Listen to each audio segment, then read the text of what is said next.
When Sarah showed up at my doorstep with nothing but a single suitcase and tear-streaked cheeks, I knew things were worse than she had let on. I had expected sadness, anger maybe, but the sheer devastation in her eyes made my stomach turn.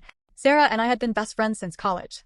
We met in a creative writing class, bonded over our mutual love of bad horror movies, and never lost touch. When she married Adam, I had my reservations.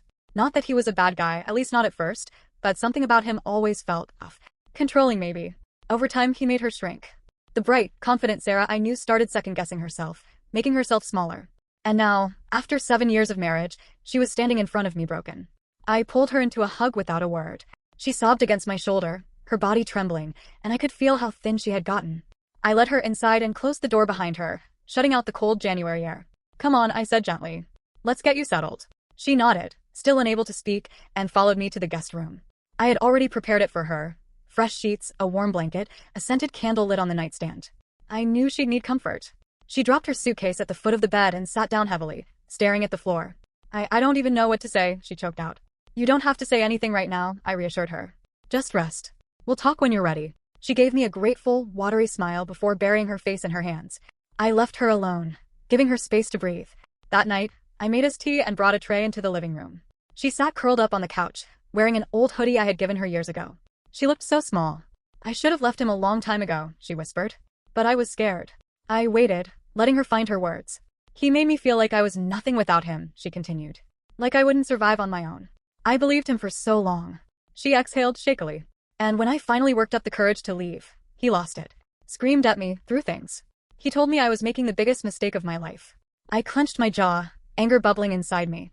"You did the right thing, Sarah." She nodded, but I could tell she didn't fully believe it yet. The first few days were hard. Sarah barely ate, barely slept. She had nightmares, horrible ones.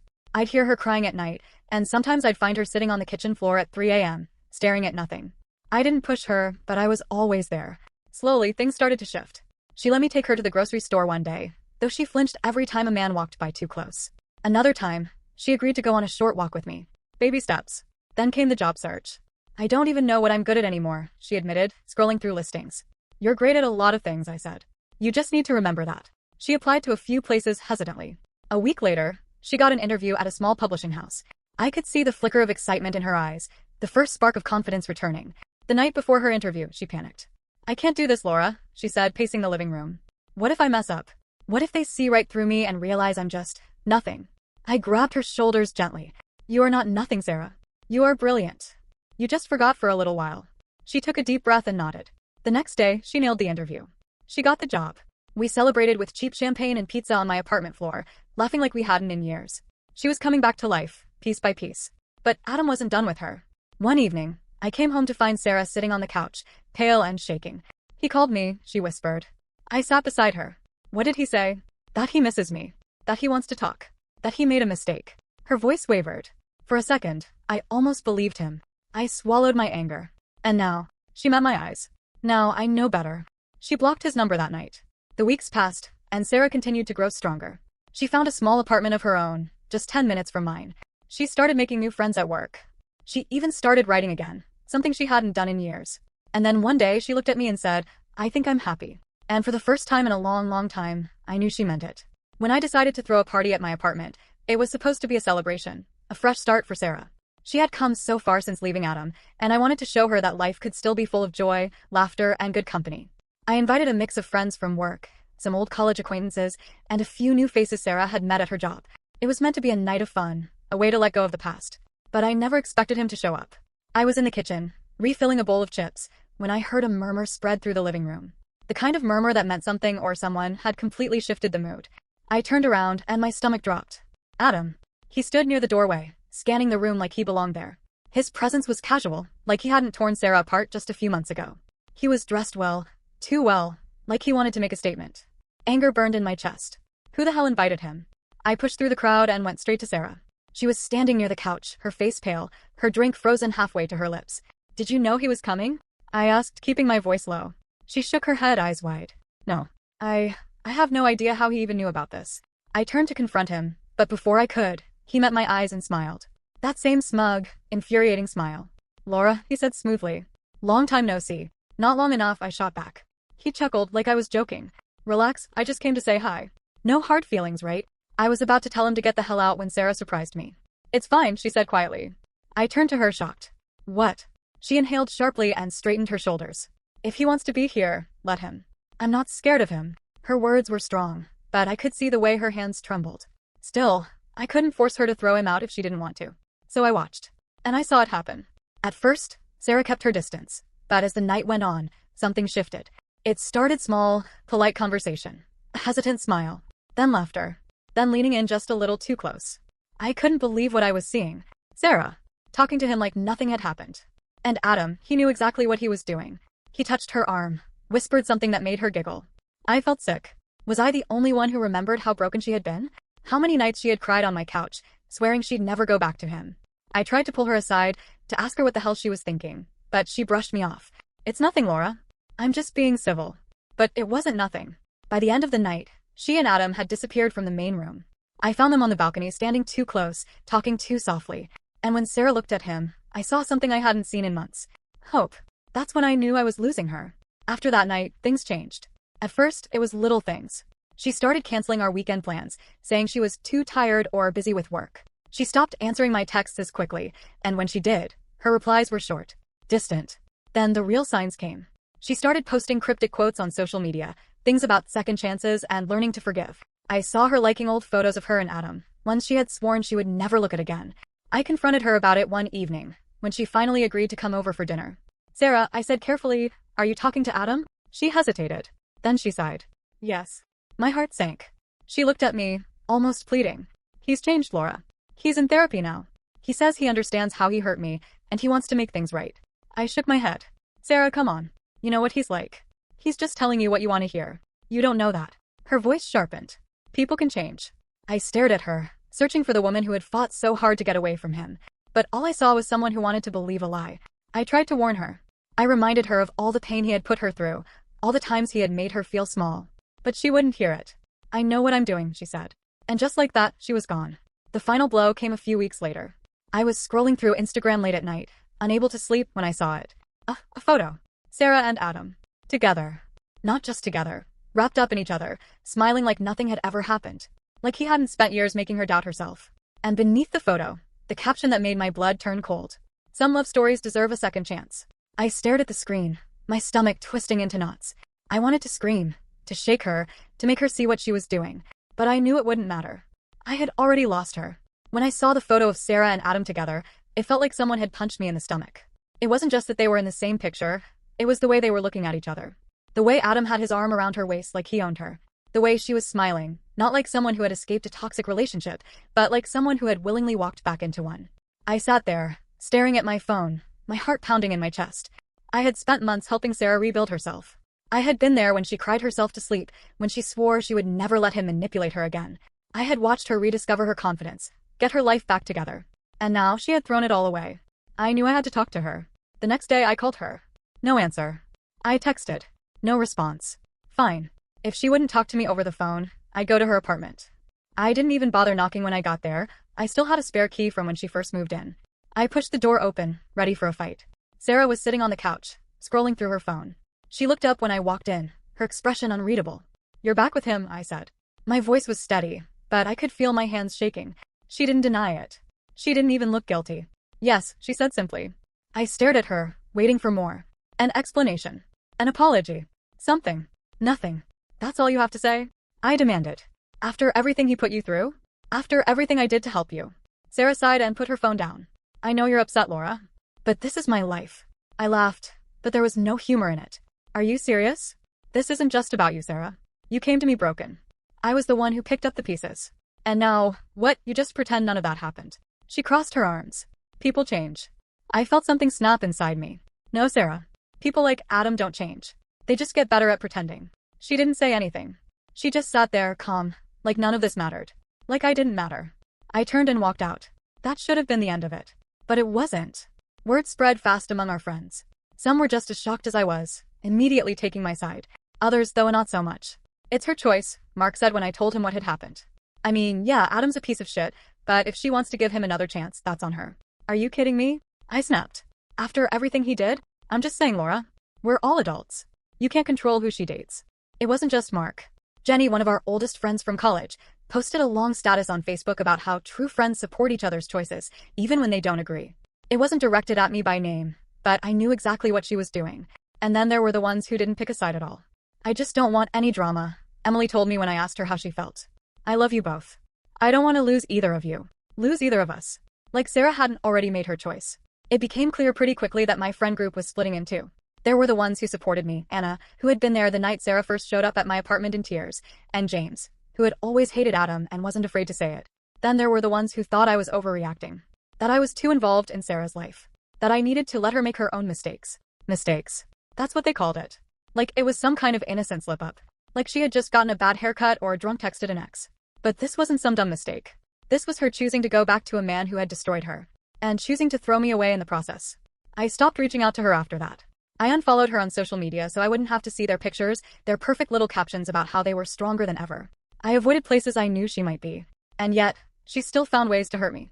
One night, I was out with Anna and James at a bar downtown, trying to forget about all of it. We were halfway through our drinks when Anna went stiff, her eyes locked on the entrance. I turned around, and there they were. Sarah and Adam, walking in like they owned the place. I hadn't seen her in weeks, but she looked different. Not in a good way. There was something off. She was thinner.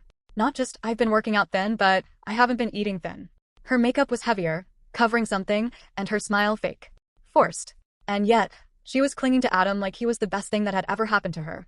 I watched as they greeted Jenny and Mark, laughing like they didn't have a care in the world. Jenny caught my eye and quickly looked away. Coward. Sarah saw me too. For a second, our eyes met. And for just that second, I thought I saw regret. Hesitation. But then Adam whispered something in her ear, and just like that, she was gone again. That night, I lay in bed staring at the ceiling, feeling something I hadn't let myself feel until now. Grief. Because that's what this was. Losing Sarah was like mourning someone who was still alive. And the worst part? She didn't even seem to care. Losing Sarah felt like cutting off a limb. Painful, disorienting, and, for a while, impossible to accept. But after weeks of watching her parade around with Adam, pretending like everything he had done to her never happened, something in me hardened. I was done trying. I started pulling away from our shared circle of friends. Not because I wanted to be alone, but because I couldn't stand the way some of them had excused Sarah's choices, acting like I was the one being unreasonable. I stopped going to the places we used to frequent. I ignored group messages filled with inside jokes that no longer felt funny. And for the first time in years, I focused on myself. At first, it was small things. Waking up early to go on morning runs, picking up hobbies I had abandoned. I started painting again, something I hadn't done since college. I went to new coffee shops, met new people, reconnected with old friends who had nothing to do with Sarah or Adam. I even started seeing someone, a guy named Eric, who was easygoing and kind, and most importantly, not the kind of person who made me feel like I had to prove my worth. But while I was moving on, Sarah's perfect little world was starting to crack. I didn't hear about it right away. I had cut off most of the people who still talked to her, and I wasn't exactly keeping tabs. But one night, Anna called me out of the blue. Laura, she said, her voice tinged with something between hesitation and excitement. You're not going to believe this. I sighed. Is this about Sarah? Because I really don't care anymore. You will care, she insisted. Adam's cheating on her. That got my attention. What? Yeah. Apparently, he's been hitting on other women for weeks. Jenny caught him flirting with some girl at a bar last weekend, and when she confronted him, he laughed it off. Said it was just a joke. I felt a strange mix of emotions, vindication, disbelief, and, despite everything, sadness. Not because I still cared about Sarah in the same way, but because this was so damn predictable. She knows, doesn't she? I asked. Oh, she knows, Anna said. But guess what? She's pretending it's not happening. Just like she pretended he changed. I should have seen it coming. Adam had never been the kind of guy to stay satisfied for long. He had always been obsessed with control. First by keeping Sarah dependent on him, and now by making her jealous, making her compete for his attention. And of course, she was falling right into it. But that wasn't all. Apparently, Sarah's new friends, Adam's friends, were starting to turn on her too.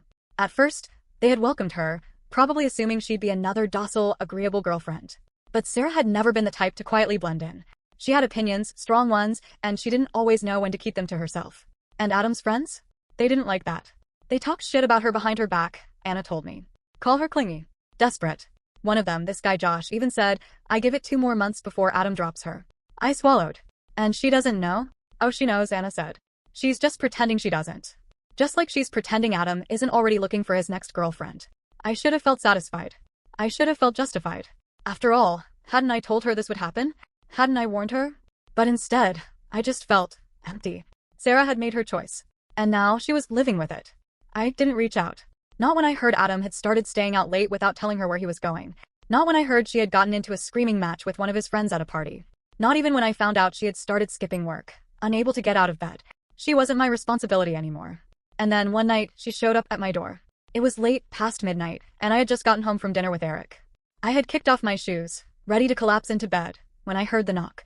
I almost didn't answer, but then I looked through the peephole. Sarah. I hesitated. My first instinct was to leave her standing there. She had made it clear where she stood, and I had finally stopped waiting for her to realize she had made a mistake. But something in her face stopped me. She looked wrecked. Her eyes were puffy, her lips trembling. She wasn't wearing makeup, and her hair was pulled into a messy ponytail, like she hadn't cared enough to fix it. Against my better judgment, I opened the door. She didn't say anything at first. Just stood there, her arms wrapped around herself, shivering. Sarah, I said, keeping my voice steady. What do you want?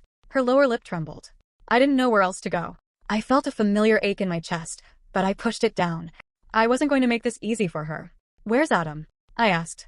She laughed, but it was hollow. With someone else. Probably. I exhaled slowly. And now you're here. She swallowed hard. Laura, No, I cut her off. You don't get to do this.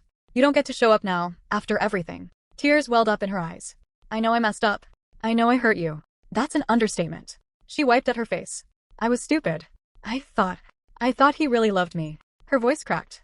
But I was just convenient. Until I wasn't. I leaned against the doorframe, crossing my arms. And what do you expect me to do about it? She flinched. I don't know. I miss you. For the first time since all of this started, I saw her clearly. Not the Sarah I had grown up with, not the strong, independent woman I had once admired. Just a broken, desperate person who had made the wrong choice and didn't know how to fix it. And for the first time, I wasn't sure if I wanted to. I took a deep breath.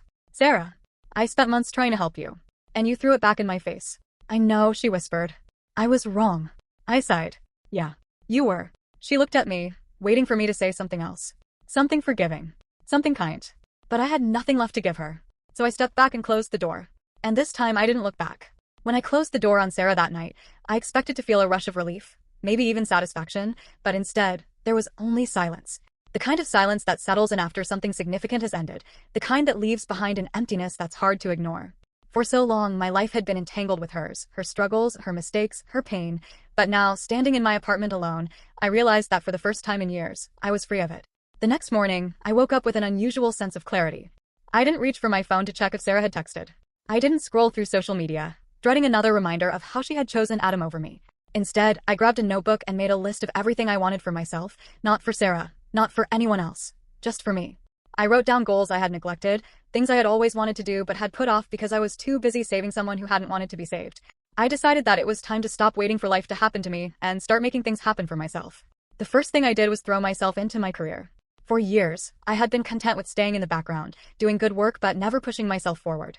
That changed when I started volunteering for projects outside of my usual responsibilities, taking initiative in meetings, and making sure my boss, Miranda, a sharp and demanding woman who rarely handed out compliments, noticed what I was capable of. I spent late nights working on proposals, fine-tuning manuscripts, and making sure I was indispensable. It wasn't long before Miranda called me into her office, looked me straight in the eye, and asked if I had ever considered moving up in the company. When I hesitated, unsure of how to answer, she raised an eyebrow and told me that potential meant nothing if I wasn't willing to act on it. That night, I updated my resume, and a month later, I was promoted to senior editor. But work wasn't enough. I needed more than just professional success. I needed people.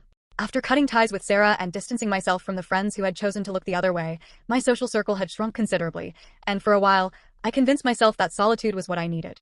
But the truth was, humans aren't meant to be alone.